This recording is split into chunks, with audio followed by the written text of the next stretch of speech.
चलिए स्टार्ट करते हैं रोटेशनल मोशन यानी कि रोटेशनल डायनामिक का लेक्चर नंबर 2। लास्ट क्लास में हम लोग ये पढ़ा था रोटेशनल रिजिड बॉडी के बारे में पढ़ा था, फिर कोई बॉडी कैसे कब रोटेशनल मोशन में आती है, फिर रोटेशनल मोशन में कितने टाइप होते हैं, 3 टाइप मैंने पढ़ाए थे, है ना। तीनों टाइप का आपको एनिमेशन के साथ एक्सप्लेन किया था कैसे वर्क करता है। और आज हम लोग उसके ऊपर ही काइनेमेटिक्स में पढ़ा था, angular speed, angular velocity, displacement, ये सब पढ़ लिया था ना। और आपको कुछ रिलेशंस मैंने लिखवाए थे। आज उन्हीं सब कंडीशंस का यूज करके हम लोग पढ़ने वाले हैं कुछ क्वेश्चंस। पहला क्वेश्चन क्या है, a wheel is rotating with angular velocity 2 radian पर सेकंड। आपके पास वेलोसिटी है कितनी, यानी कि ये क्या दिया हुआ है, ओमेगा दिया हुआ है। It is subjected to a uniform angular acceleration, कितना है, alpha is constant. Uniform word का मतलब होता है कांस्टेंट एक्सेलरेशन की बात हो रही है, जिसकी वैल्यू चेंज ना हो। पहला सवाल ये कहता है what angular velocity does the wheel acquire after 10 second. तो कह रहे हैं आफ्टर 10 सेकंड उसकी एंगुलर वेलोसिटी कितनी होगी। ठीक है, पहला सवाल ये। दूसरा है how many revolution will it make in this time interval. Number of revolution पूछ रहे हैं, कितना रिवोल्यूशन वो करेगा कवर इस 10 सेकंड के अंदर। ठीक है, जल्दी बताइए कैसे सॉल्व करेंगे। स्पीड में ही सवाल करना है। कौन सा इक्वेशन है, आपको एक इक्वेशन ऑफ मोशन लिखवाए थे मैंने, है ना। तो उसमें पहला इक्वेशन ऑफ मोशन क्या था, omega is equal to omega naught plus alpha t. ठीक है, इससे आप निकाल सकते हैं किसी एक टाइम, आपको पता है 10 सेकंड के बाद पूछ रहा है, तो 10 सेकंड पर जो होगा वही तो होगा ना उसके बाद वाले में।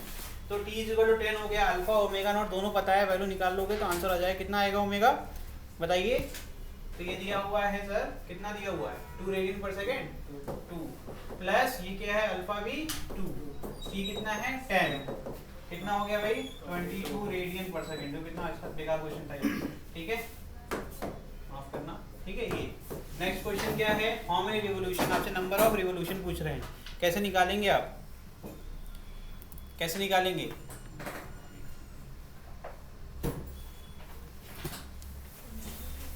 थीटा इज इक्वल टू होगा 2n पाई या फिर 2 pi n, n is equal to हो जाएगा थीटा अपॉन 2 पाई।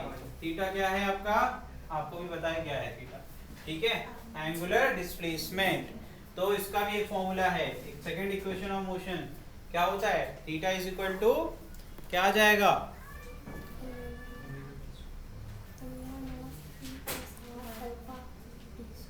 इनिशियली क्या है, बॉडी 0 डिग्री पर रहा होगा, है ना, रेस्ट से स्टार्ट कर रहा है। अगर लिखेंगे इक्वेशन लिखेंगे तो अगर हमें इन टर्म्स ऑफ थीटा ही लिखना है तो क्या करेंगे, तो एक और फॉर्मूला है theta naught plus 1/2 omega naught plus omega. ठीक है, तो हम लोग इसके हिसाब से करेंगे। थीटा नॉट क्या होगा, इनिशियली क्या होगा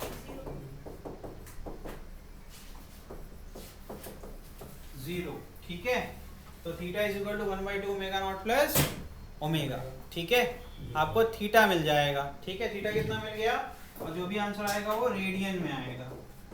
ओमेगा नॉट कितना है 2, ये कितना है 22, कितना आ गया 24/2।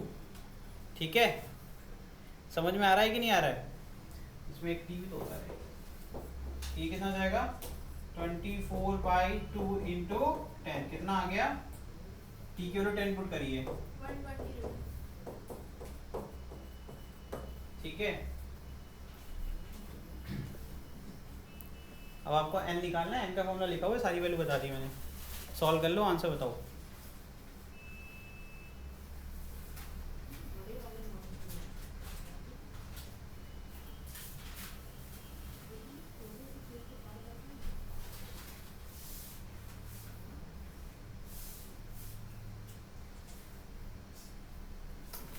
क्या आएगा, n निकालना था, n सबसे इंपॉर्टेंट नंबर ऑफ रिवोल्यूशन के लिए क्या हो जाएगा, n is equal to 120/2 pi.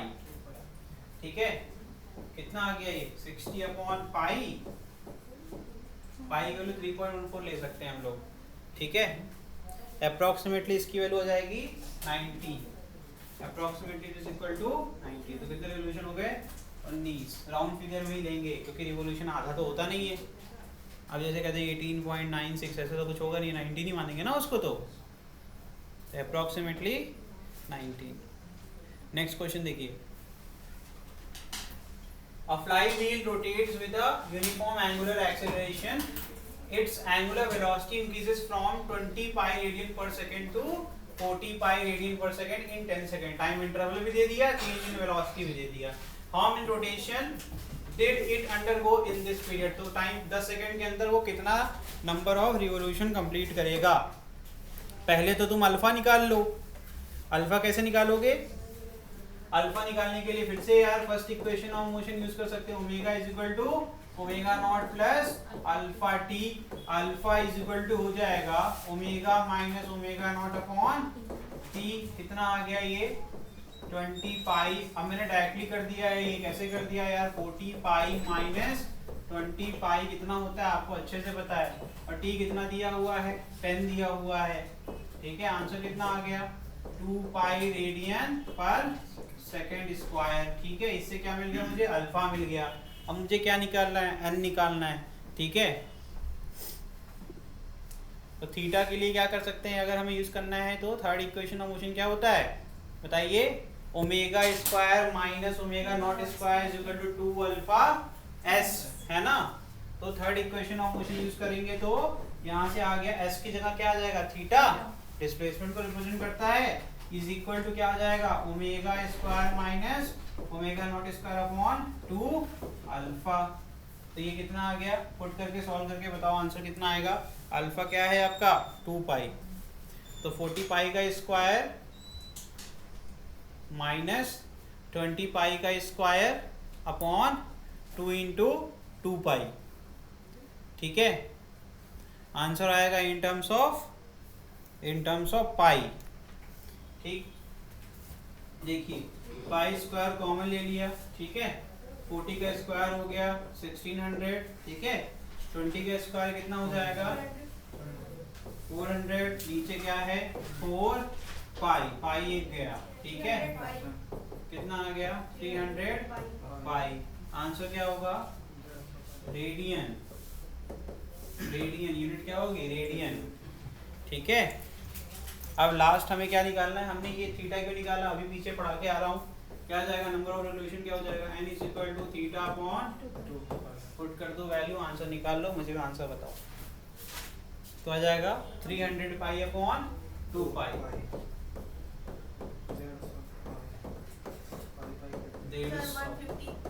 150 revolution होगा। ठीक है, ये इसका आंसर हो गया। आगे बढ़ जाएं, नेक्स्ट क्वेश्चन देखिए। If the position vector of a point is, क्या दिया हुआ है r vector is equal to i cap plus 2j cap plus 3k cap.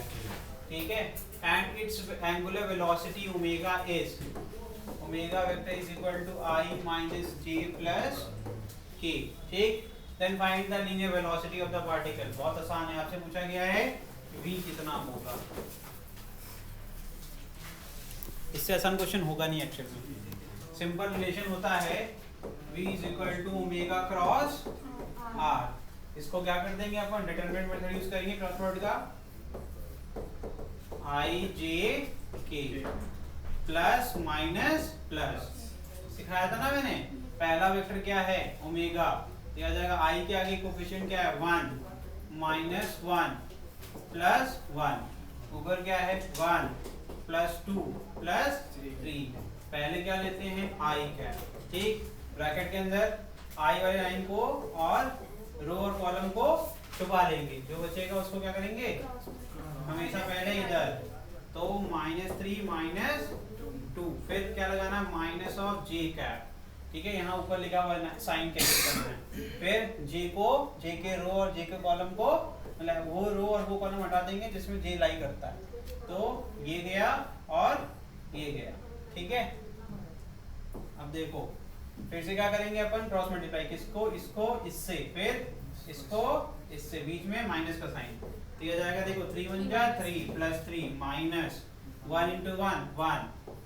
ठीक है, प्लस k कैप, प्लस कैसे आया यहाँ पे लिखा हुआ। फिर अब अगेन एलिमिनेट कर देंगे k जिस भी रो और कॉलम में लाई करता है, इस रो में लाई करता है, इस कॉलम में लाई करता है।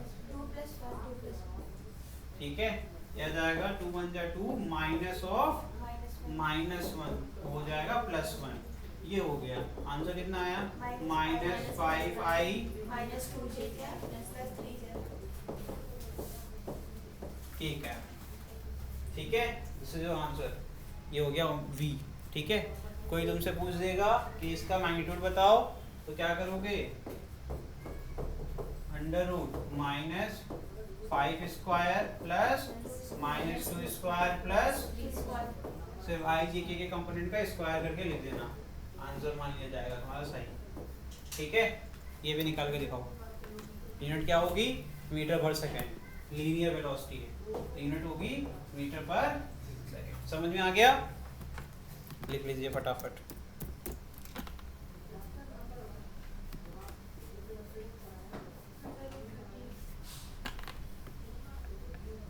ठीक है, उतना तो कर लोगे तुम लोग। आगे बढ़ जाएं।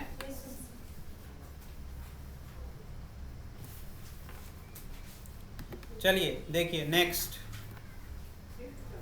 A particle start rotating from rest according to the formula theta is equal to 3t cube upon 20 minus t square upon 3 radian. ठीक, calculate the angular velocity at the end of 5 second. ठीक है, angular acceleration at the end of 5 second. ठीक है, interval दे दिया है आपको और formula दे दिया है। कैसे करेंगे सॉल्व बताइए?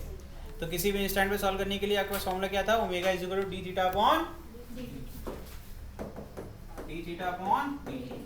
सीधे डिफरेंशिएट कर दो। ठीक है, आपको फॉर्मूला मिल जाएगा, फिर टी की वैल्यू उठा के पुट कर दो, you will get the answer. ठीक है, तो कैसे करेंगे? डिफरेंशिएट करते हैं तो जाएगा D by D T of theta की वैल्यू पुट कर दी 3t क्यूब अपॉन 20। कोई भी न्यूमेरिकल वैल्यू पे डिफरेंशिएशन नहीं लगता, सिर्फ टी पर लगेगा, माइनस टी स्क्वायर अपॉन 3। पहले ब्रैकेट ओपन कर लो, 3 अपॉन 20 बाहर ले लिया, अंदर क्या बचेगा? D by D T of T cube minus D by D T of, अब ये ब्रैकेट ऐसे अलग कर लो, फिर 1/3 को बाहर ले लिया। ठीक है, फिर D by D T of इस पे लगेगा टी स्क्वायर, ये ब्रैकेट यहाँ लगा लो। ठीक है, इस प्रकार से करते हैं क्वेश्चन सॉल्व। ठीक है, न्यूमेरिकल वैल्यू को अलग करने के लिए ब्रैकेट लगाया है।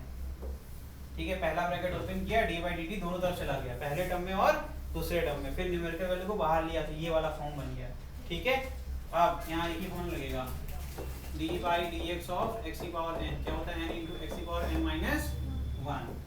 ठीक है, तो यहाँ से आ जाएगा 3 upon 20 into 3t square minus 1 upon 3 into 2t की पावर 2 माइनस 1 क्या होता है? 1 ही तो होता है, तो 2t लिख देंगे। ठीक है, कुछ यहाँ कट रहा है नहीं कट रहा है, वहाँ कट रहा है नहीं कट रहा है।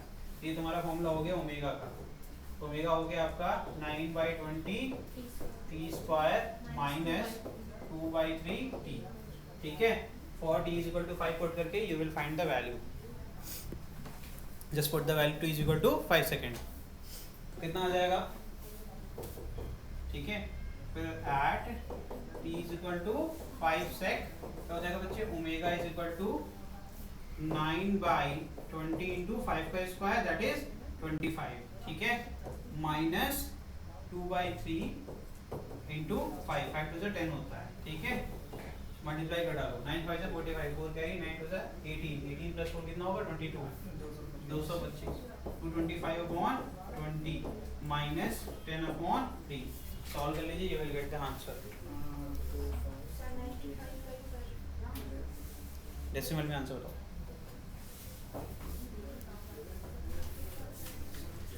सिंपल तरीका है कि दोनों को अलग अलग कर लो। ठीक है, मतलब इसको डिवाइड कर सकते हैं और इसको डिवाइड कर सकते हैं, जो भी डेसिमल में आएगा सबट्रैक्ट कर दो। 11.25 हाँ 3.33। ठीक है, सही है। कितना आया दोनों माइनस करके? माइनस कर लो ना, निकाल तो लिए तुम। 7.92 कर लिए थे, कहाँ गलती हो गई देखो ध्यान से देखो। 7.92 रेडियन पर सेकेंड। ठीक है बेटा, तो ये है इसका सोल्यूशन। सिंपल है ना। अब सेकंड वाला पार्ट खुद कर लीजिए। क्या करेंगे? D omega by D T. Omega का फॉर्मूला यहाँ लिखा हुआ है, इसको डिफरेंशिएट करेंगे तो क्या मिल जाएगा? अल्फा। अल्फा मिल जाएगा, फिर उसमें टी की वैल्यू क्या कर देंगे अपन? टी की वैल्यू पुट कर देंगे। टी की वैल्यू उसमें आप पुट कर देना 5 सेकंड। ठीक है, ठीक है। अल्फा कौन बताएगा? कोई बताएगा? अल्फा निकालना बहुत आसान है, जैसे ये किया है वैसे ही आपको वो करना है। कितना आया? 21 नहीं, कभी आ नहीं सकता। चलिए देखिए भाई, फिर मैं कर रहा हूँ। ये वाला ओमेगा आपने लिख लिया। ओमेगा कितना आया था हम लोग का? कितना आया था ये? हाँ सही है, 7.92 ये आया था बेटा, 7.92 रेडियन पर सेकेंड। ठीक, अब हम अपन अल्फा निकालते हैं। सेकंड पार्ट जो इसका है, अल्फा होता है D omega by D T. ठीक है, ओमेगा का फॉर्मूला क्या था भाई, 9/20, तो डी बाई डी टी और ब्रैकेट में लिख देंगे 9/20 टी स्क्वायर माइनस 2/3 टी, यही तो फॉर्मूला था। ब्रैकेट ओपन करेंगे, न्यूमेरिकल वैल्यू को अलग कर लेंगे, तो 9/20 का बाहर आ गया, D by D T of T square minus 2/3, bracket close कर लो, माइनस 2/3 बाहर कर लीजिए, और D by D T of ये क्या होता है, ये होता है 1, बचेगा 2/3, ये क्या बचेगा 2t, तो आ गया 9/20 इंटू 2t माइनस 2/3 इंटू 1, 2 10 जा 20, तो ये आ गया alpha is equal to 9/10 minus 2/3। T की वैल्यू कितनी है 5, पुट कर दो यार, कितना आ गया 9 इंटू 5/10, ये हो जाएगा, ये 4.5 आ गया माइनस 2/3। ठीक है, ठीक है, ओके। इधर क्या आएगा, इधर आ जाएगा 4.5 माइनस 0.6, पॉइंट लगाएंगे 0 बढ़ेगा, 3 6 18 होता है। ठीक है, 2 बचेगा, फिर से रिपीट होगा, तो रिपीट करता जाएगा वो, 0.666 से राउंड ऑफ करेंगे क्योंकि 6 ग्रेटर देन 5 है, तो बन जाएगा 0.67, इसको राउंड ऑफ किया गया है। ठीक है, ध्यान रखना इस बात का। इसका आंसर कितना आएगा, सबट्रैक्ट करेंगे, यू विल गेट 3.83। 3 तुम्हारा कितना आएगा 3. हाँ गलत हो गया ना, 3.7 इज नॉट 3.8 ना। ठीक है, ये था एक क्वेश्चन। अगला देखें, कर लोगे। Next, a wheel of perimeter 220, perimeter का मतलब क्या होता है बताइए आपको, कोई भी व्हील है तो उसका जो आउटर सर्कमफरेंस होगा उसी को तो पेरीमीटर कहते हैं। ठीक है, 220 centimetre rod on a levelled road, यानी कि अगर एक पूरा अगर ये सर्कल है जिसका पेरीमीटर कितना है 220, मतलब एक कंप्लीट रिवोल्यूशन करेगा तो एक्चुअल में वो कितनी डिस्टेंस कवर कर रहा है, जितना इसका पेरीमीटर दैट इज, ये बात समझ लीजिए। इसका मतलब है यहाँ में एक मार्क लगा दो, तो जब ये घूमेगा पूरा रिवोल्यूशन कंप्लीट करेगा तो यहाँ पर भी आपको सेम मार्क मिलेगा, तो इनके बीच की दूरी कितनी हो जाएगी, पेरीमीटर ऑफ द व्हील। ये बात आपको को याद रखनी है, सवाल आएंगे तो उसमें ऐसे सिंपल सा लॉजिक होता है कि डिस्टेंस, हॉरिजॉन्टल डिस्टेंस के रिस्पेक्ट में दिमाग चलना चाहिए। चलो 12 अभी इस क्वेश्चन में यूज हो रहा है कि नहीं आई डोंट नो, वो देखते हैं। ऑन अ लेवल्ड रोड मतलब आपका फ्लैट है, at a speed of 9 km/h, how many revolution does the wheel make per second, हर सेकेंड मतलब रिवोल्यूशन पर सेकेंड, आरपीएस निकालना है। आरपीएस कैसे निकालेंगे,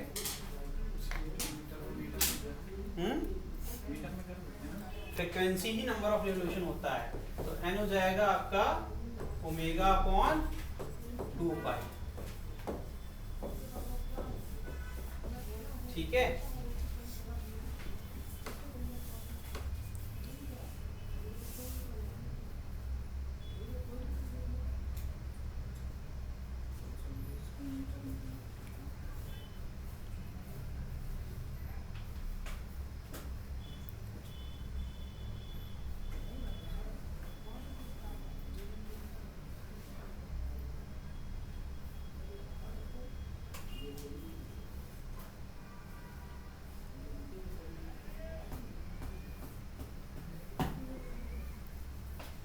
किसी ने नहीं पूछा कि ये फॉर्मूला कैसे आया, तो किसी को दिमाग ही नहीं, कैसे आया फॉर्मूला, कैसे आया ये फॉर्मूला, क्योंकि हमने बोल दिया कथावाचक है।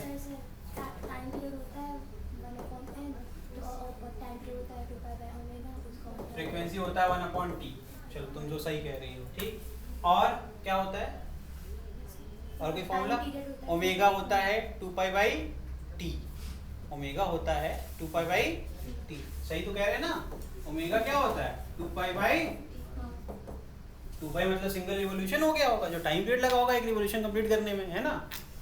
तो 1/t को मैं लिख सकता हूँ क्या 2π, nn क्या है, व्हाट इज n, n को मैंने 1/t लिया है, 1/t को मैंने n बना दिया, और यही होता है, ये बहुत बेसिक सर्कुलर मोशन का है फॉर्मूला। ठीक है, तो ये ऐसे बनता है। तो अगर हमें in terms of, because it is given that speed दिया हुआ है, that is not angular speed, speed मतलब v होता है ना, वो भी दिया है किलोमीटर, यानी कि हमें इस ओमेगा को हटाना पड़ेगा और हमारे पास इसके लिए बहुत सिंपल सोल्यूशन है, v अपॉन r कर दीजिए, है ना, v अपॉन r कर सकते हैं ना, omega is equal to v upon r होता है। तो v पता था, 2 पाई r मुझे पता है, 2 पाई r क्या होता है, अरे भाई सरकमफेरेंस ऑफ सर्कल यानी कि पेरीमीटर की बात कर रहा है। तो r ढूंढेंगे कुछ लोग, r ढूंढने क्या हो सकता है, जो 220 मीटर दिया हुआ ऑलरेडी कह रहा है कि पेरीमीटर ऑफ v का फॉर्मूला लगाओगे तो क्या बनेगा, 2 पाई r ही तो बनेगा, that is called circumference of a circle, ठीक है।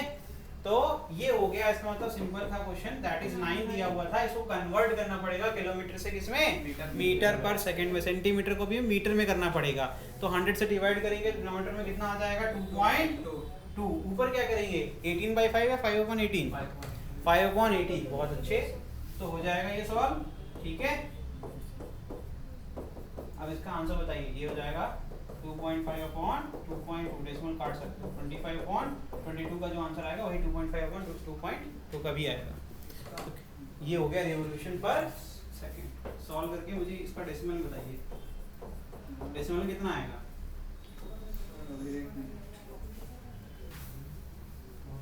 वंजर ले जाना पड़ेगा, 22 है ना, वंजर तो ले ही जाएंगे, 1.136 revolution per, this is your answer, ठीक है। कैलकुलेशन को और मजबूत करो, ठीक, आगे बढ़ जाए, चलिए नेक्स्ट क्वेश्चन देखिए।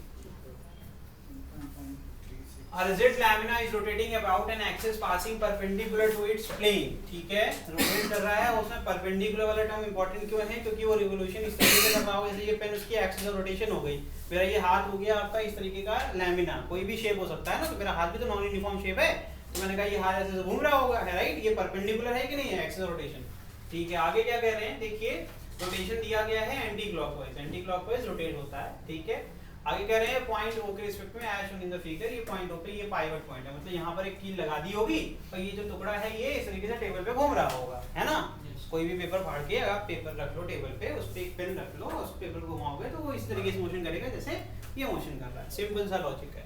आगे the angular velocity of point B with respect to A, अब यहाँ से जानबूझकर पार्टिकल लेवल पर चले गए, कह रहे हैं कि बताइए अलग अलग पार्टिकल है, क्योंकि अब हम मोमेंट ऑफ इनर्शिया में एंटर कर रहे हैं, तो इसको अलग अलग पार्टिकल कर दिए, ठीक है, और उसकी वो से अलग अलग दूरी है, कह रहे हैं मुझे बताओ कि भैया इसका और इसका एंगुलर वेलोसिटी निकालिए, फिर कंपैरिजन करिए, मतलब रिलेटिव फिर निकालिए। रिलेटिव कैसे निकालते हैं, एक्चुअल माइनस रेफरेंस, वो तो याद ही होगा ना, तो रिलेटिव निकालना कोई बड़ी बात तो नहीं है, ठीक, लेकिन पहले ये तो पता चले बी और ए की निकालेंगे कैसे, बी और ए की तो निकाल लें, तब तो रिलेटिव तो तब करेंगे ना जब ओरिजिनल पता होगी, तब तो कंपैरिजन होगा। तो पहले ये निकालो बी और ए की एंगुलर वेलोसिटी कैसे निकालोगे, वो निकालो। तुमसे मेरा सिंपल सॉल्यूशन क्वेश्चन है कि ओमेगा बी बताओ और ओमेगा ए बताओ, बस इतना करो, ट्राई करो फटाक से, क्योंकि यहीं से हम एंटर करेंगे मोमेंट ऑफ इनर्शिया के अंदर, ठीक है। ये आखिरी क्वेश्चन है।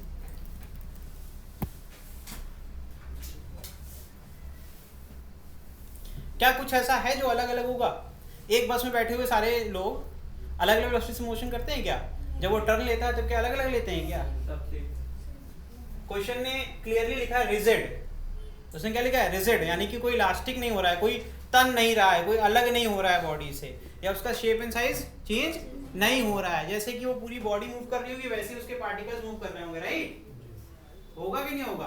तो आंसर क्या होना चाहिए इस केस में, बताओ,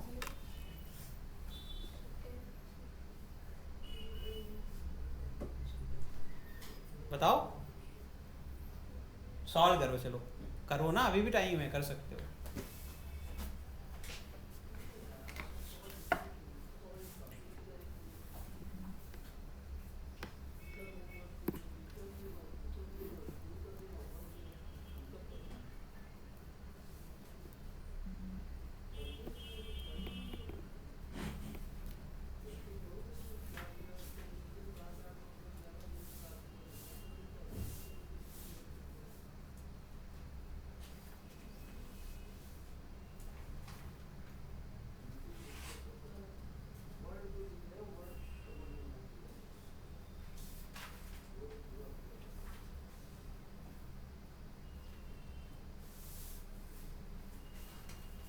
चलो एक लाइन लिख लो, टाइम वेस्ट हो रहा है।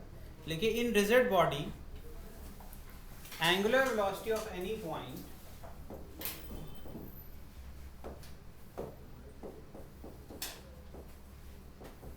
मोमेंट ऑफ इनर्शिया पढ़ लेना, उसके बाद वापस से आके इसको देखना तो और बेहतर तरीके समझ में आएगा। ठीक है, इन रिजिड बॉडी, ठीक है, angular velocity of any point, angular velocity of any point with respect to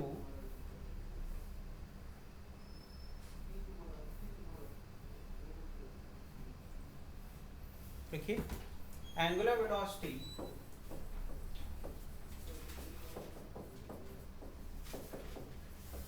of any point with respect to any other point with respect to any other point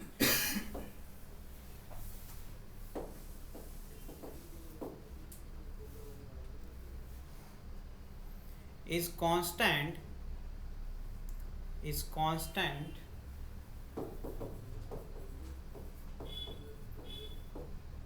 and is equal to angular velocity of rigid,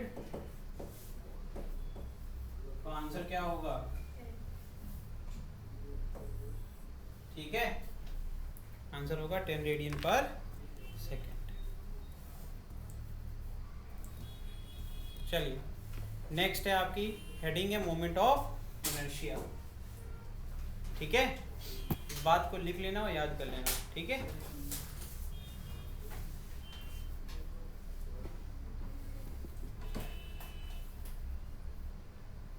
आगे बढ़ जाए।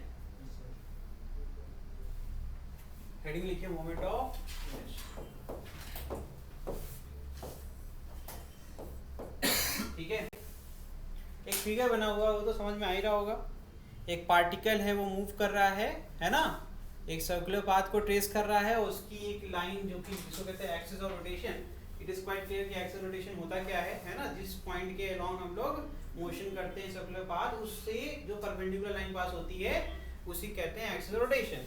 उससे distance होती है उसको कहेंगे radius of the circular motion. यही तो होगा ना, तो इतना देखिए तो क्लियर हो रहा है। लिखिए फटाफट इसके अंदर लिखिए। तो इनर्शिया होता क्या है?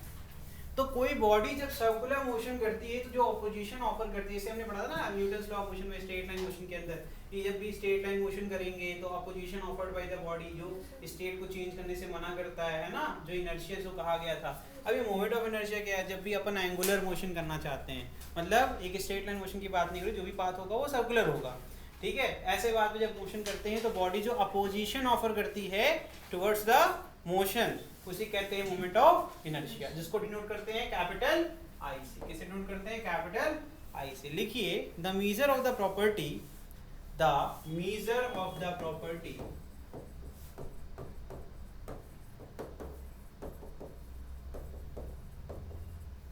by virtue of it, by virtue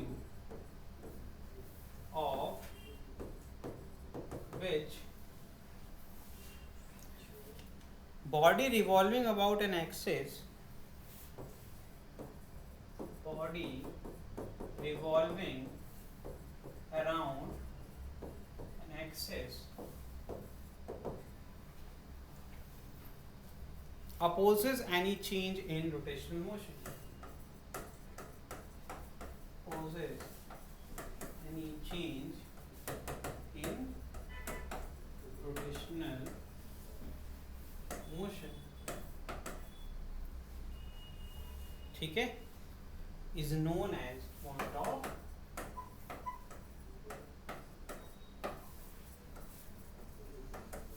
ठीक है,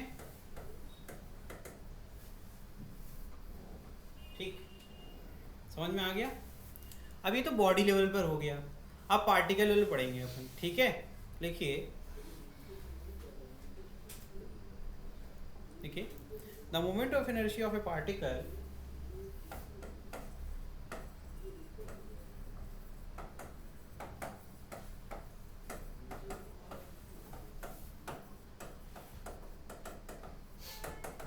इज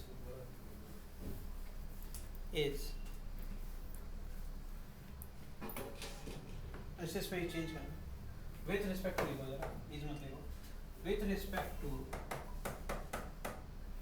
एक्सिस ऑफ रोटेशन जरूरी है ना किसके रिलेशन बात कर रहे हैं क्योंकि कई पार्टिकल जो होंगे जैसा कि अगले फिगर में आप देखोगे तो ध्यान से देखो सबकी डिस्टेंस बराबर दूरी पर नहीं हो सकती पूरी वही बात होगी बस हो गई सब लोग अलग सीट पे बैठेंगे ना तो क्या ड्राइवर सब बराबर दूरी पर है नहीं ना या फिर अगर वो एक सर्कुलर मोशन कर रही है तो जो एक्सिस बन रही है उससे बराबर दूरी पर है नहीं उसी प्रकार से ये क्या हो गया ये आपका नॉन यूनिफॉर्म बॉडी है जिसके ऊपर ढेर सारे पार्टिकल होंगे जिसका मास m1 m2 m3 कुछ भी हो सकता है तो उनकी डिस्टेंस किस एक्सियल रोटेशन से अलग अलग होगी कि नहीं होगी वो r1 r2 r3 कुछ भी हो सकती है राइट तो n नंबर ऑफ पार्टिकल होंगे तो rn भी कर सकते हैं अपन अगर हम ऐसा लेते हैं जो आइडेंटिकल पार्टिकल लेते हैं उस केस में हमने क्या रखा है r स्क्वायर भी ये भी समझेंगे कैसे हो रहा है कंटीन्यूअस बॉडी क्या होता है तो अभी पार्टिकल में डिफाइन कैसे करते लिखिए इज डिफाइंड एज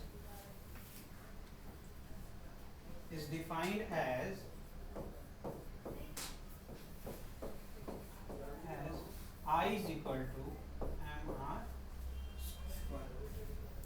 ठीक है where r is perpendicular distance देखिए where r is perpendicular distance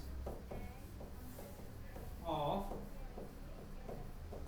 particle from axis of ठीक है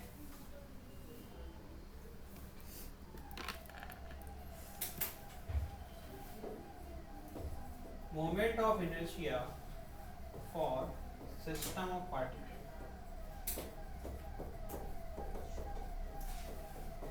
जहां पर ढेर सारे पार्टिकल हैं ठीक तो I इज इक्वल टू हो जाएगा m1 r1 square plus m2 r2 square and so on infinite होंगे तो इनफिनिट कर लेना ठीक है अब यहाँ पर अगर इन टर्म्स ऑफ समीशन लिखेंगे तो क्या लिखेंगे बताओ m r स्क्वायर यहाँ की वैल्यू 1 से लेके जो भी n तक जा रही है ठीक है ठीक तो चाहे अगर हमने आइडेंटिकल लिया है या मास क्या लिया है सबके मास बराबर है ठीक है अगर कंटिन्यूअस बॉडी होगा हमने मान लिया इस तरीके से बॉडी है कि सबकी दूरी अप्रोक्सीमेटली बराबर दूरी पर है तो उसके लिए लिखेंगे for continuous body I is equal to integration यहाँ dm क्या है मास ही लिखा mr स्क्वायर ही है लेकिन तुम्हें ऐसा लग रहा है कि ये नहीं लिखा हुआ लेकिन dm क्या है स्मॉल मास है r जो उसकी कंटिन्यूअस डिस्टेंस है ठीक है लिख लिया है कि नहीं सब कुछ देख लो एक बार कुछ छोटा हो तो नेक्स्ट देखिए dependency of centre of dependency of MOI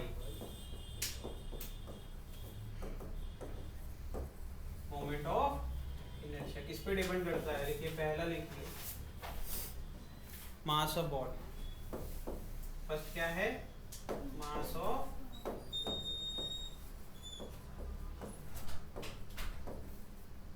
second लिखिए मास डिस्ट्रीब्यूशन ऑफ बॉडी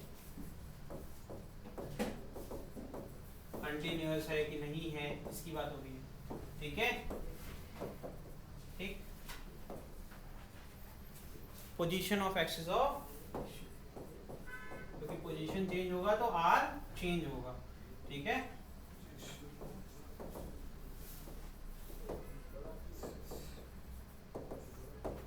ठीक भाई ये हो गया किस पर डिपेंड नहीं करता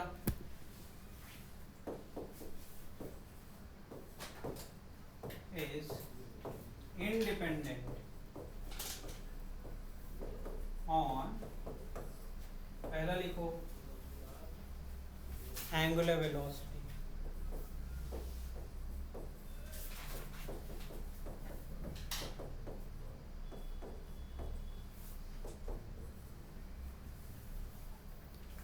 लिखो एंगुलर एक्सेलरेशन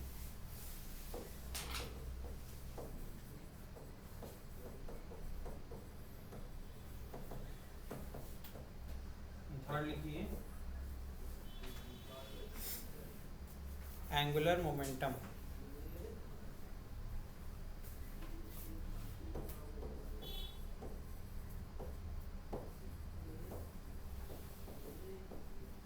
इसको एल कहते हैं, पढ़ाया था ना मैंने।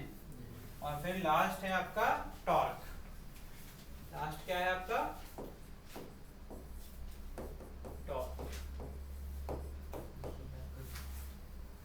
देखिए यूनिट क्या होगा बेटा इनर्शिया का?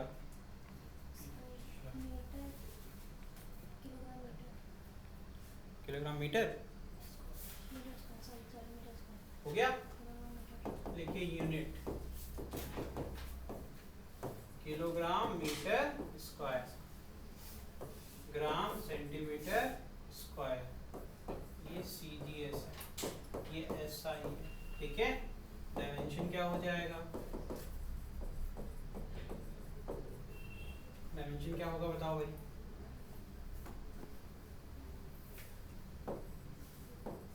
M, ठीक है।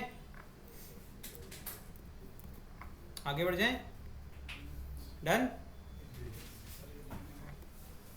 अब देखिए हम लोग पढ़ने जा रहे हैं कुछ एग्जांपल जिसमें movement of inertia of A rod, ये सिमेट्रिक है बॉडी, मतलब सिमेट्रिक मतलब कि अगर आप किसी भी पॉइंट पर देखेंगे तो आपको एक तो यूनिफॉर्म डिस्ट्रीब्यूशन दिखेगा, हर तरफ क्या है आपका shape and size same maintain होगा। रॉड जो है यहाँ पर देखो इसका जो लेंथ है वो L है, उसका यूनिफॉर्म थिकनेस है, कहीं पर भी ज्यादा मोटा और ज्यादा कम नहीं है, ठीक है। चलो लिखो भाई, इसमें कैसे निकालेंगे? If mass of the rod is capital and mass of element is D. हमने क्या लिया, एक छोटा सा एलिमेंट ले लिया, इसकी क्या थी भाई, चौड़ाई कितनी है, dx लेंथ है, ठीक है, और इसका मास कितना है, dm। तो अपन क्या करेंगे, इसकी डिस्टेंस देखिए, एक्सिस ऑफ रोटेशन कहाँ से, मैंने कहा कि किसी एक एंड पर फिक्स कर दिया रॉड को, जिससे कि ये रोटेट कर रहा है, आपको दिख रहा है। इस एंड पर क्या कर दिया, इसको पाइवट कर दिया, यानी कि इसको फिक्स कर दिया। अब ये रोटेट कैसे करेगा, इसी पॉइंट के अलोंग करेगा कि नहीं करेगा? जैसे इस पेन को यार ऐसे रख दो यहाँ पे, ऐसे है ना। अब इसको जब रोटेट करेंगे तो इस तरीके से ऊपर या नीचे जा सकता है और कहीं जा नहीं सकता, राइट। इस तरीके से जैसे हवा में पकड़ लेंगे तो ऐसे दबाएंगे तो इस तरफ जा सकता है, इस तरफ, या तो ऊपर या फिर, है ना। तो ये क्या, ये मेरी उंगलियां क्या है, एक्सिस ऑफ रोटेशन। जो भी रोटेट करेगा जिस प्लेन में करेगा, ऐसे कर रहा है तो इस तरीके से, और अगर इस प्रकार से कर रहा है तो इस प्रकार से, ये जो लाइन है परपेंडिकुलर। तो इस प्रकार से एक्सिस ऑफ रोटेशन आपकी है। आपको मैंने क्या सिखाया था, मोमेंट ऑफ इनर्शिया निकालना, किसी का भी निकालना हो, चाहे पार्टिकल का चाहे पूरे बॉडी का, आपको क्या लेना पड़ेगा, उसकी distance from the axis of rotation, जो कि कितनी दी हुई है, x, ठीक। देखिए लिखिए, तो dm इज इक्वल टू क्या आ जाएगा बताओ, मास per unit length into dx। कैसे सिखाया था मैंने बोला था कोई भी छोटा सा अगर एलिमेंट लोगे, उसका मास निकालना है तो आपको क्या करना पड़ेगा, उस एलिमेंट का जो भी लेंथ है ना, उसको मल्टीप्लाई कर दो किससे, total mass per unit length से। तो मैंने कहा dx लेंथ का मास चाहिए था, तो मैंने dx का मल्टीप्लाई कर दिया किससे, मास यूनिट लेंथ से। तो आपको स्मॉलेस्ट जो पर यूनिट मास है वो पता है, मल्टीप्लाई कर दो, जितनी लेंथ चाहिए उतना मिल जाएगा, ठीक। तो इस प्रकार से देखो, ध्यान से चेक करना हो, चेक कर लो। dx की जगह हमने पूरी लेंथ ले ली, तो मास कितना आ गया, कैपिटल M आया कि नहीं आया, और यही एक्चुअल मास भी है, ठीक है। तो आगे करिए, तो I इज इक्वल टू क्या होता है, r स्क्वायर dm, ठीक। r क्या है यहाँ पर, x, r क्या हो जाएगा, r की वैल्यू क्या है, x है ना, x स्क्वायर, dm की वैल्यू क्या है, ठीक। m अपॉन l क्या है, कांस्टेंट बाहर ले लो, इंटीग्रेशन क्या हो जाएगा, x स्क्वायर dm। फॉर्मूला क्या है,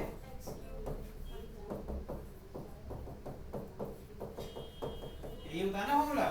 n कितना है, 2, m अपॉन l जाएगा x cube upon n plus 1 upon n plus 1, ठीक है,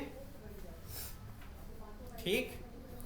अब लिमिट लगा देते हैं, कहां से कहां तक जाएगा आपका, अगर dx लेते जाएंगे कहां तक पहुंचेंगे, यहां तक पहुंचेंगे ना, तो 0 से l, 0 से l, तो यहाँ पर 0 से l क्या जाएगा, m अपॉन 3l, 3 पे कोई लिमिट नहीं लगेगी, बाहर आ जाएगा, ठीक है। x की वैल्यू एक बार l पुट करेंगे, एक बार 0, तो l क्यूब माइनस 0 क्यूब क्या हो जाएगा, l क्यूब, तो इनटू लो लिख दिया, l क्यूब माइनस 0, तो आंसर क्या आ गया, m upon 3l into l cube, एक l कट जाएगा, क्या आ जाएगा ml²/3, क्या आ गया ml²/3। यही है तुम्हारा moment of inertia of a uniform rod of mass capital M, ठीक है। और ध्यान रखना एक्सिस और रोटेशन बदल दोगे इनर्शिया बदल जाएगा। अगर एक्सिस रोटेशन को उठा के ले आए हम मिड पॉइंट ऑफ द मतलब L/2 पर लेके आए तो इधर भी -L/2 हो जाएगा, इधर L/2 हो जाएगा, ठीक है। तो उसके लिए इनर्शिया देखना बदल जाएगा, ठीक।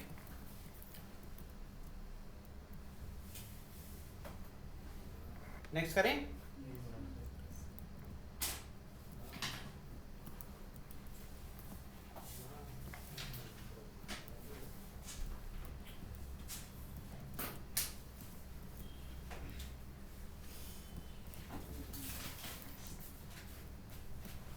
लिखिए इसके अंदर नेक्स्ट। अब जो नेक्स्ट केस है उसमें क्या कर दिया हमने, परपेंडिकुलर नहीं रखा।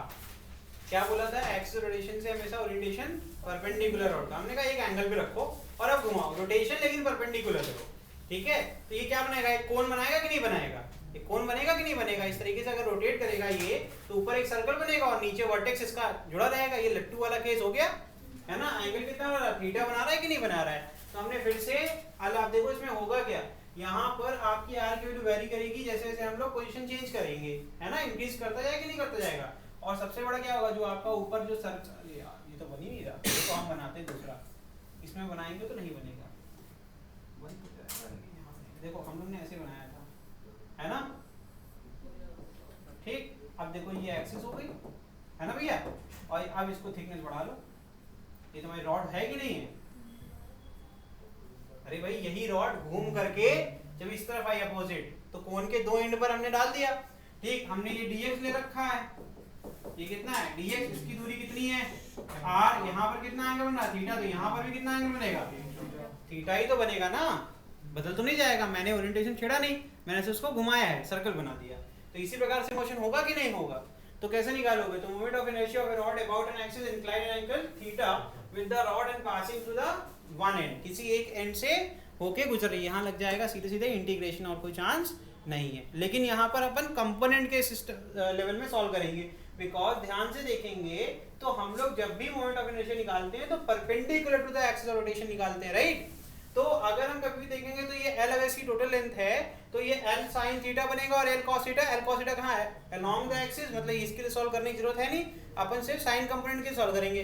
तो किसी भी अगर पोजीशन की बात करेंगे तो यहाँ पर हम क्या लिख सकते हैं, यहाँ सर एक साइन कंपोनेंट बनेगा और एक कॉस कंपोनेंट। और साइन के लिए ही इनर्शिया निकल सकता है, क्योंकि इनर्शिया कंडीशन यही है कि परपेंडिकुलर होना चाहिए। यहाँ पर एंगल थीटा है कि नहीं है।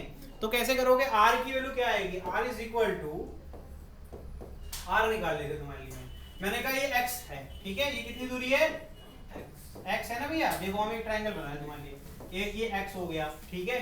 और ये हो गई हमारी एक्सिस यही है ना तुम्हारी, ठीक। ये एंगल कितना है थीटा। तो x का एक कंपोनेंट आएगा यहाँ पर x cos और एक क्या आएगा। अब ये जो x sin थीटा है, क्या ये r के बराबर होगा, इसके पैरेलल है कि नहीं है।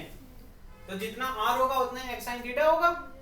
तो यहाँ से समझ में आ जाता है कि r की वैल्यू क्या हो सकती है, r is equal to x sin theta. अब तो कोई टेंशन ही नहीं है। फॉर्मूला क्या था, i is equal to r square dm integration, और कहां से कहां तक, 0 से l तक r की वैल्यू उठा के पुट कर दो, ठीक। और आपको dm निकालना पीछे सिखा दिया था। क्या करेंगे, mass per unit length upon into dx। नहीं आ रहा, कोई बात नहीं। देखो ये लेंथ कितनी है, एक्सिस की लेंथ है dx की। तो ये पूछ रहे हैं कि ये कितना होगा। ये क्या है तुम्हारा परपेंडिकुलर है, चलो तुम ऐसे छोड़ो, राइट। ये हो गया आपका राइट एंगल ट्रायंगल बन गया। यहाँ पर कितना बनाएगा ये, मुझे r चाहिए, मुझे क्या चाहिए r। मुझे थीटा पता है, मुझे x पता है, मुझे हाइपोटेन्यूज पता है और परपेंडिकुलर निकालना है, मेरे को थीटा पता है, ठीक है। तो अपन फॉर्मूला जानते हैं कौन कौन सा, sin theta is equal to क्या होता है, परपेंडिकुलर अपॉन हाइपोटेन्यूज, ठीक है भाई। तो r इज इक्वल टू क्या आ गया, जैसे सीखना चाहते हो वैसे सीख लो, ठीक है, ओके। तो ये जिसको ये समझ में आ गया उसके लिए भी ठीक है, जिसको ये आ गया उसका वेक्टर ठीक है। हम वेक्टर पर ज्यादा जोर देते हैं क्योंकि वेक्टर हर जगह लग जाना है। ये तो है, ये तो ब्रह्मास्त्र है, बेसिक मैथमेटिक्स है ना। पाइथागोरस साहब हमने यूज किया है ना। तो यहाँ से आ गया बेटा। अब ये आर की उठा के इस फॉर्मूले में पुट कर देंगे। ठीक, क्या है रे, कहाँ जाएं, अभी हम आ रहे हैं, चलो आ बेटा। 0 से L क्या हो जाएगा, आर की वैल्यू कितनी है, x sin थीटा, तो जाएगा x square sin square theta. अब dm की वैल्यू उठा के पुट कर लो। ठीक, sin स्क्वायर थीटा क्या है, कांस्टेंट, उसको बाहर ले लो, उसकी वैल्यू चेंज होने वाली नहीं है। चेंज क्या होगा, x चेंज होगा, क्योंकि x कहाँ से कहाँ जा रहा है, देखो यहाँ से लेके यहाँ तक। इस पार्टिकल को हम इतना ही पार्टिकल लेंगे ना हर बार, तो dx dx जब तक हमें टोटल लेंथ तक ना मिल जाए। तो 0 से L हो गया, तो कांस्टेंट को हमेशा बाहर लेते हैं, ये क्या जाएगा m/L dx। ठीक है ना, अब कहाँ लिखे, यहाँ लिखते हैं, देखो भैया, तो यहाँ से आ जाएगा sin स्क्वायर थीटा, m बाहर आ गया, m/L sin स्क्वायर थीटा बाहर निकाल लिया। ठीक, बचेगा क्या, integration of x square dx। पीछे भी आंसर निकाल चुके हो, फटाफट आंसर बता दो मुझे। x³/3 दैट इज L³/3 है ना, 0 to L ही तो होगा, यहाँ लिमिट लगाई तो है। क्या हो गया बेटा, नहीं आ रहा, नहीं आ रहा ना, देखो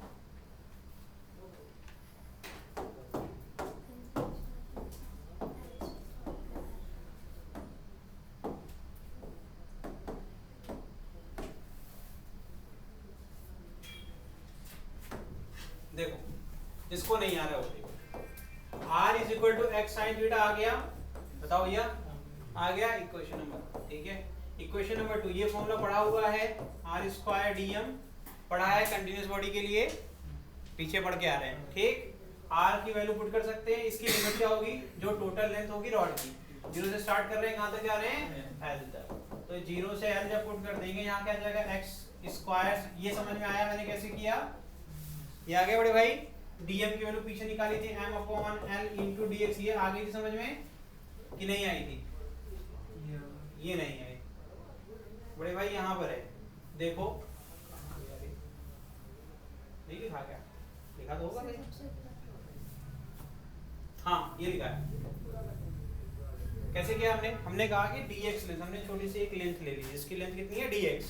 अब इस लेंथ का मास निकालना है, टोटल मास, टोटल लेंथ का मास कितना था, कहाँ दिया हुआ है, ये टोटल लेंथ का मास कितना है, कैपिटल M। तो पूरे मास को पूरी लेंथ से डिवाइड कर देंगे तो यूनिट लेंथ का मास मिल जाएगा, जो सबसे स्मॉलेस्ट होती है। ठीक, अब मैंने कहा मुझे यूनिट लेंथ को जोड़ते जाएंगे, जब तक हम dx लेंथ का ना निकाल लें तब तक हमें मास ही, तो हमने क्या कर दिया, उस मास को सीधे मल्टीप्लाई कर दिया। अरे सेम मास को बार बार जोड़ोगे तो dx लेंथ का मास मिलेगा, तो dx को मल्टीप्लाई कर दोगे तो नहीं हो जाएगा। तो इस प्रकार से एक सिंपल फॉर्मूला बन जाता है कि जितनी लेंथ चाहिए उतनी लेंथ मल्टीप्लाई कर दो, किससे, मास पर यूनिट लेंथ से, तो तुम्हें मिल जाएगा मास ऑफ द लेंथ। तो यहाँ मुझे dx का मास मिल गया dm। ठीक है बड़े भाई, अब इसी प्रकार से मैंने सेम dx यहाँ यूज किया, लेकिन वो एक एंगल पर है, तो मुझे तो dx से ही मतलब है ना, dx का मास कितना है, तो मास तो स्केलर होता है, उसमें कोई चीज आएगा नहीं, फिर से मास per unit length into dx, क्योंकि जो एडजस्टमेंट करनी थी वो अपन किसमें कर चुके हैं, r में। r को परपेंडिकुलर कंपोनेंट निकाल लिया हमने, तो हमें मिल गया x sin थीटा, जो कि परपेंडिकुलर था with the axis of rotation. Put कर दिया, इसकी तो सिंपल वैल्यू पुट कर दी, जितनी वैल्यू कांस्टेंट, जैसे m चेंज नहीं होगा, l चेंज नहीं होगा, थीटा चेंज नहीं होगा, तो sin स्क्वायर थीटा भी चेंज नहीं होगा, कोई भी कांस्टेंट वैल्यू पर इंटीग्रेशन नहीं कर सकते, तो अपन बाहर निकाल लेंगे। ठीक है, अंदर क्या बचेगा, इसका आंसर कितना होगा, x/3,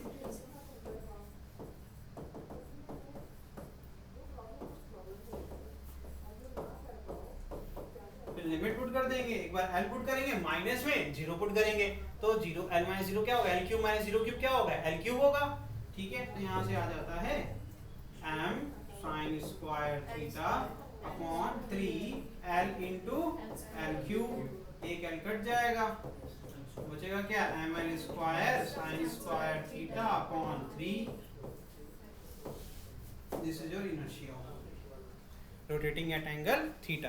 अब थीटा जितना भी तुम चाहो वेरी करो, अलग अलग वैल्यूज आ जाएगी, कभी वैल्यू सेम नहीं आने वाली है। ठीक है, क्योंकि थीटा पर डिपेंड करता है, किस पर, थीटा पे। इनर्शिया ध्यान से देखो, L कांस्टेंट है, M कांस्टेंट है, 3 तो कांस्टेंट है, मतलब थीटा ही है जो इनर्शिया को चेंज करेगा, यानी कि थीटा आपका जैसे जैसे वेरी करेगा, जैसे 90 की तरफ जाएगा वैसे इनर्शिया मैक्सिमम की तरफ जाएगा, थीटा 0 की तरफ आएगा वैसे वैसे मिनिमम की तरफ आएगा। तो इससे मुझे एक ऐसा फॉर्मूला मिल गया कि मैं किसी भी एंगल पर निकाल सकता हूँ। बस इसको पेन को इधर, इस रॉड को इधर ले आ रहा हूँ, या फिर दूर दूर ले जाओगे तो इनर्शिया बढ़ेगा, करीब लाओगे तो घटेगा, बिकॉज साइन थीटा 0 से 90 की तरफ इंक्रीज होता है, 0 की तरफ आओगे डिक्रीज होगा, 0 से दूर जाओगे 90 पे मैक्सिमम होता है। तो अगर थीटा आपका आ गया, मतलब ये रॉड इस तरीके से आ गई, तो फिर से पीछे हमने निकाला था कौन से केस में, एम स्क्वायर बाई 3, फिर से मिल जाएगा। देखो ये परपेंडिकुलर है कि नहीं है, ठीक है भैया, ये हो गया moment of inertia. Next topic है रेडियस ऑफ जाइरेशन, ठीक है, लिखिए लिखिए, ये पढ़ के ही छुट्टी मिलेगी, इसको बस समझना है, इसमें कुछ होता नहीं है, बहुत आसान है, थ्योरेटिकल टॉपिक है। क्या है, it is the distance from the rotation axis या axis of rotation where the mass of the object could be assumed. यार ये इसका मतलब क्या होता है यार, सेंटर ऑफ मास है ना, टू बी कंसंट्रेटेड, मतलब जहां पर पूरी बॉडी का मास हो उसी को सेंटर ऑफ मास, तो इसका मतलब ये वही बात कर रहा है। तो सेंटर ऑफ मास की एक्सिस रोटेशन जो दूरी होती है उसी कहते हैं radius of gyration. Centre of mass body का होगा कि नहीं होगा, तो ऐसा तो है नहीं वो हर जगह पाया जाए, किसी एक ही पर्टिकुलर पॉइंट पर होगा, वो एक्सिस ऑफ रोटेशन से दूर भी हो सकता है, थोड़ा ना हमेशा सेम ही जगह पर हो। जैसे मैंने कहा मैंने एक डिस्क ले ली, मैंने क्या ले लिया, एक डिस्क, अब डिस्क का सेंटर ऑफ मास उसके ज्योमेट्रिक सेंटर पे होता है, मैंने लेकिन इसको पाइवट यहाँ किया, उसकी एक्सिस रोटेशन यहाँ पर है, तो अब इस एक्सिस रोटेशन से इसकी डिस्टेंस होगी कि नहीं होगी, ये डिस्टेंस होगी उसी को k कह देंगे, खत्म करो यार, ठीक है। तो ये वो पॉइंट है जहां पर टोटल मास कंसंट्रेटेड है without altering the moment of inertia of the body about that axis. If the mass end of the body were actually concentrated at a distance k from axis of moment of inertia, about that axis will be mk square, mr square होता है ना। अब ये क्या, ये distance कोई कहते हैं रेडियस ऑफ जाइरेशन, तो बन जाएगा mk स्क्वायर, तो ये इनर्शिया ही तो निकाला हुआ है, तो k की वैल्यू क्या आ गई, ये i होना चाहिए ना, ठीक है, क्या आ जाएगा under root i upon m, तो ये इनर्शिया लिखा हुआ है, inertia of the body at centre of mass, क्योंकि सेंटर ऑफ मास की डिस्टेंस एक्सिस रोटेशन से कितनी होती है, radius of gyration that is k, तो mr स्क्वायर करते आए हमेशा इनर्शिया का फॉर्मूला, तो r की जगह क्या जाएगा, k आ जाएगा, तो बन जाएगा mk स्क्वायर, अपने को k चाहिए था यार, k स्क्वायर इक्वल टू हो गया i अपॉन m, स्क्वायर डालोगे तो ठीक है, और k का तो मतलब ही खत्म हो जाएगा अगर एक्सिस रोटेशन ना हो, उसी से डिस्टेंस अपन निकालेंगे, ठीक। स्केलर क्वांटिटी होती है, the radius of gyration has dimensions of length, because ये डिस्टेंस होती है, ठीक है, k क्या है, डिस्टेंस है, ठीक, इसका डायमेंशन l हो जाएगा, ठीक, जैसे SI में करते हैं वैसे ही इसको मेजर करते हैं, दैट इज मीटर, SI में क्या कहेंगे इसको, मीटर, ठीक, मीटर होगा ना इसका।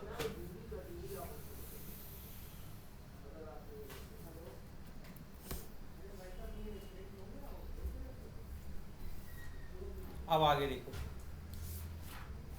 7:30 तक तो पढ़ ही सकते हैं, चलो ठीक है, कोई छोड़ देते हैं। चलो एक छोटा सा चीज है यार, ये देख लो, n नंबर ऑफ पार्टिकल है, वापस से दिखा दूंगा, परेशान ना हो, बस यही आखिरी है, ठीक, n नंबर ऑफ पार्टिकल इसमें हो सकते हैं ना, m1 m2 m3, तो अभी फॉर्मूला क्या पढ़ा था, k = i अपॉन m, ये m क्या है, टोटल मास को रिप्रेजेंट करता है, अरे m बोला था ना कि भाई वो कंसंट्रेटेड पॉइंट है, यानी कि सेंटर ऑफ मास पे टोटल मास ही तो होता है, ठीक, तो अपन इसको अगर चाहे तो लिखेंगे क्या, लिखेंगे m1r1 स्क्वायर प्लस जो भी है जितने पार्टिकल सबका इनर्शिया निकाल के जोड़ोगे कि नहीं जोड़ोगे, अपॉन क्या हो जाएगा m1 प्लस कितने जितने भी हैं तुम्हारे, है ना, ये भी आपका k, ये भी आपका k।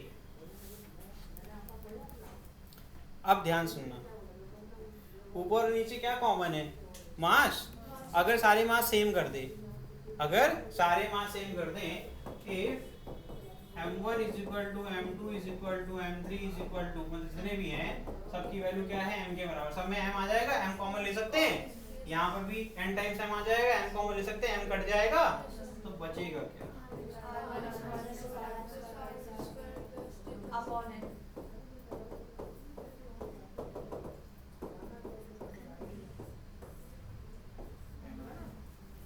ठीक है ना, अरे 1 + 1 + 1 + कितनी बार, n टाइम, भैया n बचेगा, ठीक है, n क्या है, टोटल नंबर ऑफ पार्टिकल्स।